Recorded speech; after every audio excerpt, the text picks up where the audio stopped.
You can move shapes around and the text will wrap around that shape. Just go over to the tools and select the triangle tool. You could select any of the shapes, but triangle tool I'm going to use. Create that triangle. And now by default you can see it doesn't wrap. So if I move it around, the text remains in the exact same position. Go up to the text wrap settings in the control bar. Click there and you've got wrap style. You've got jump, which is quite a nice one, but lots of empty space there. Square, again, lots of empty space. Also inside and edge. My favourite's tight. I'm going to go with tight.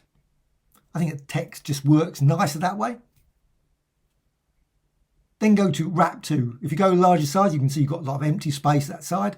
But I'm going to go with both sides. Also, you can decrease the distance or increase it. You make it 0.5.